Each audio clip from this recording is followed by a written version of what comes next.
So the next speaker is Professor Meng from Beijing, from National Center for Nanoscience and Technology. Professor Meng, the floor is yours. Thank you very much. Hello, everyone. So since I have 15 minutes, I'm trying to stick to one topic, which is understanding so-called EPR effect for cancer drug delivery. I will primarily show you our data in one indication, which is pancreatic cancer. As many of you already know, that pancreatic cancer is a highly fatal disease. It's becoming more and more popular in the US and also in my home country. If you look at the 5-year survival for PDAC, it's about 12% in the state and 5% in China. And it's a little bit different from other cancer indications. So if you look at the drug development for pancreatic cancer, you will realize the nano-enabled strategy is becoming more and more popular, evidenced by the approval of Abraxane, which is nanoalbumin nanocomplex, as well as the Onivide formulation, which is irinotecan liposome. Of course, you may also know there's a mRNA lipid formulation, which give very promising outcome for PDAC. But if you ask me, are those first generation of nanomedicine good enough? So my answer is definitely not. If you look at the overall survival for the Onivide or for the Abraxane, it only improved 2 months, which is exciting enough to get FDA approval. There are many, many reasons to interpret why the current formulations are not efficient as people expected. So today I will only focus on one topic, which is there's the important biological barriers, which is tumor vasculature system, lower the bioavailability of a lot of cancer drugs.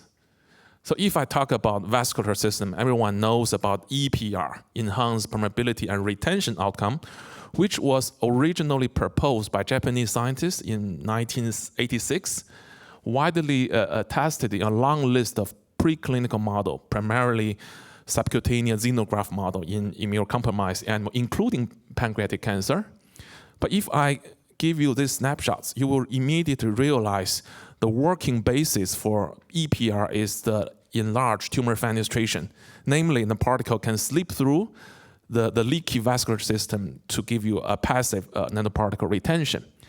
But about 7 to 8 years ago, there are controversial about these topics. Different opinions exist in this field. Number one, Warren Chen in University of Toronto, although this number is a little bit controversial, claimed that based on a meta-analysis, the efficiency of the EPR is fairly low. There's another opinion indicating that the meta-analysis is using unconventional parameters. And Sasha Kabanov in University of UNC saying, hey, you know what? Some calculation is miscalculated.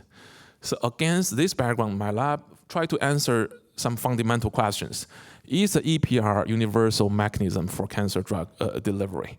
What are the key factors that may determine the nanoparticle tumor access? So no matter bioavailability or the drug delivery efficiency, that's just the outcome.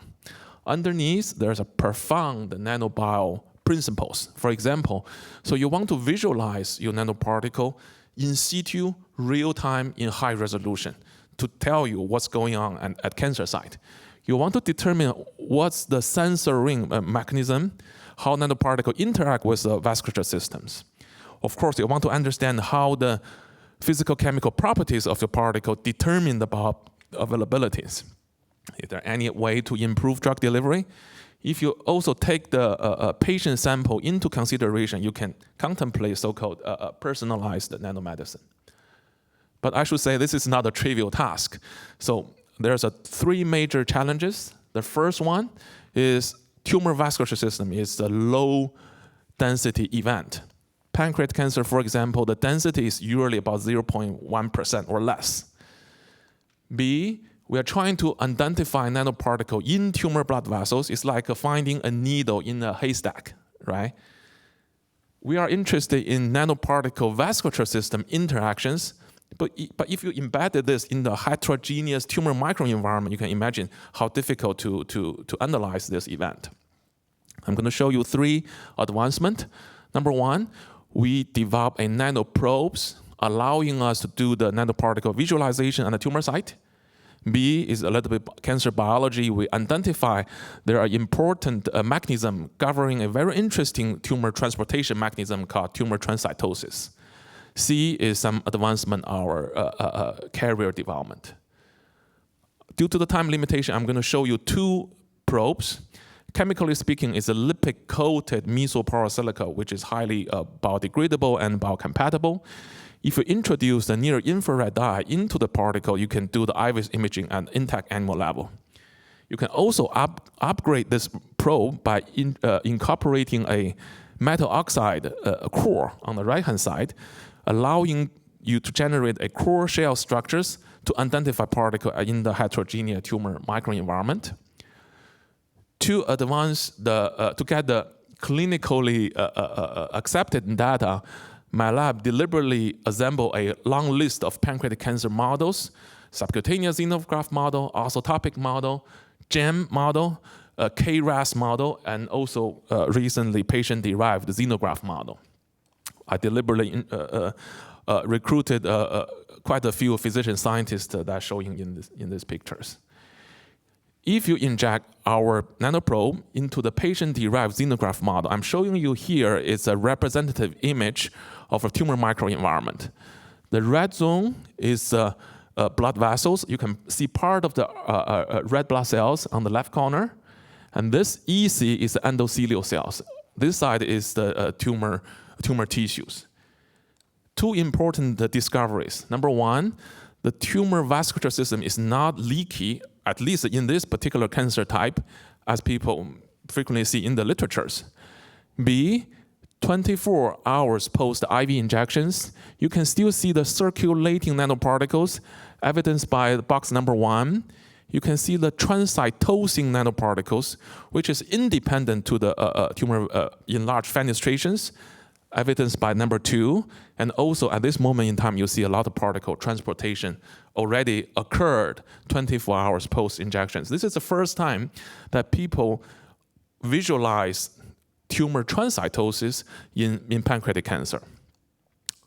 I don't have time to show you all the mechanism, but the take-home message here, through the collaboration with Professor Erkki Ruslahti in UC San Diego, so we identify there's an important pathway involved in this process, which is the integrin biology.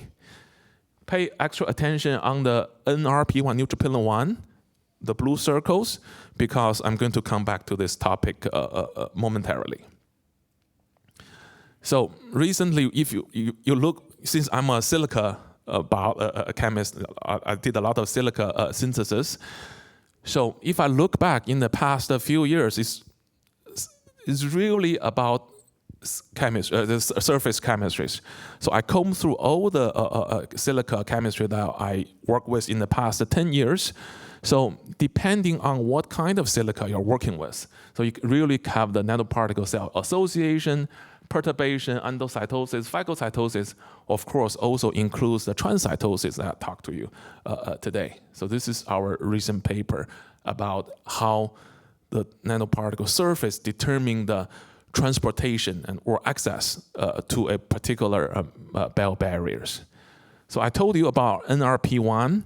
So this is important biomarkers that might be allowed us to predict the robustness or effectiveness of nanoparticle transportations. So I deliberately create a collaboration with physician scientists. And the moment when I have patient-derived pancreatic cancer samples, I can proactively characterize the density of the NRP1 positive blood vessel density in patients. I'm showing you 2 patient samples. The number 8, you see the double positive blood vessel is about 30%, and the lower case is 80%. So our prediction, therefore, is the lower patient is potentially more responsible for the transcytosis drug delivery strategies. If you repeat the biodistribution study I just showed you before, you see the enhancement for the case 187, but now the patient number 8. I think this is important because that allowed us to use a biomarker to contemplate the so-called personalized drug delivery in a clinical setting. I already tell you our understanding about transcytosis. I also tell you about NRP1 stories. So we continue to challenge our self. Can we design a carriers which holds all the advantage in terms of PK, biodistribution, targeting, and also we want to make sure the particle can find the tumor access through transcytosis process. So we developed through my collaboration with my partner Andre, the silicosome platform. Again, it's a lipid-coated mesoporous particle. So I don't have time to tell you all the iterative optimization process. So this is the parameters that we work with in the past few years.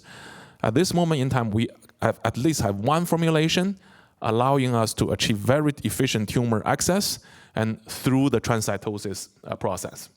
We already developed a platform.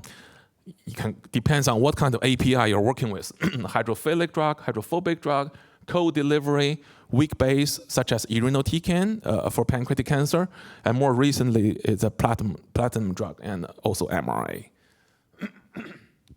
Our competitors is also very clear, which is the liposome, non-supported biolayers. So we have data to show in terms of loading capacity, circulatory half-life, liquidness stability, biodistribution. We outperform a liposome, but what I really care is the homing mechanism. We convert from the traditional classic EPR to the non-classic EPR mechanism. Show you an old case. We use the silicosome to load irinotecan. So in terms of biodistribution, or you use the high-performance liquid chromatography to identify how much drug you can deliver at the tumor site, and or the CC3 apoptosis staining, you can see our silica formulation outperform free drug as well as the liposomal formulation. Toxicity, same thing. So we look at the liver, gastrointestinal, and bone marrow toxicity. So our new technology is a better option. More recently, so since we have this platform, we know it can deliver the drug through a transcytosis mechanisms, so you can start working with a lot of APIs that you wish you can deliver in the past. So for example, we use a CD4, CDK cell cycle inhibitors, PD-1, PD-L1 small molecule inhibitors, a TOFIC inhibitor, a stroma inhibitor, and PT drugs. So we achieve preclinical success. So this is a translational nanomedicine symposium. Everyone talking about the translation. So I want to make a point that from the translational perspective, the CMC, nanoparticle synthesis quality control, is always important. So one of my postdocs, he spent 4 years doing iterative optimization by optimizing every single parameters I can imagine during the synthesis. After 70 rounds, optimization process, we established SOP, allowing us to make 0.2 kilogram per batch, which is enough for a phase 1 and phase 2 clinical trial. So this is the high-resolution cryo-EM pictures of our big-scale nanoparticles. You can see the 20-liter preparation. You know, the size distribution is like a needle. When I have the big batch material, I make head-to-head comparisons to the above-mentioned recent undivided formulation for irinotecan in the KRAS model. So we outperform that formulations. Imagine if you have a kilogram quantity nanomaterial sitting in your lab, the first thing you want to think is, can I do something else? I don't really need that much of particles. So I think about a colon cancer, because irinotecan is also the first-line treatment for colon rectal cancers. The working schedule is very similar. We established a stringing animal model. I look at the PK, the tumor burden, and survival. I also evaluate the toxicity in our preclinical model. So cutting a long story short, so our silicosome formulation, which is the green line here, outperformed the comparisons. Since, during the pandemic, the lab is sort of locked down. I know I'm familiar with silica. I know I can do iterative optimization. So I think, well, can I use my platform to develop formulation to deliver mRNA? People everyone talking about lipid formulation. I said, well, can I do something different? So the working schedule is student nanomaterial library, QSAR, in vitro screening, self-assembly, in vivo screening, storage condition optimizations. I also try, the small batch and not really the big synthesis, 10 gram per batch synthesis using my silica formulations. So after 19 rounds iterative optimization, we identify one formulation, allowing us to achieve efficient mRNA delivery post injection into the animals. I look at the cytokines in terms of the IL-6, TNF-alpha, IL-1 beta, which are the cytokines that give you the pseudo-allergy outcome in the lipid-based formulations. So since I have a lot of particles, I also tested the particle in mouse and also rats, giving you a very promising outcome. Transcytosis, a recent development in my lab, is as a serendipity discovery. We also found it's possible to use transcytosis to deliver the difficult to deliver site in a non-cancer disease. I'm not going to tell you what's the details because still under the investigation, but we do generate very unique morphology. You see the transcytosis signatures. So this is a non-cancer disease that we developed. If you look at enough under TEM microscopy, in this case, we obtained 600 TEM pictures. We identify 70 out of 600 contains blood vessels. You can also identify whether or not the transcytosis is a dominant mechanism during the particle transportation. We also do the RNA-seq study, allowing us to know more mechanistic outcome during this process. So I'm going to conclude here. This is my lab. A lot of team members play a very important role in the story I just tell you. Thank you.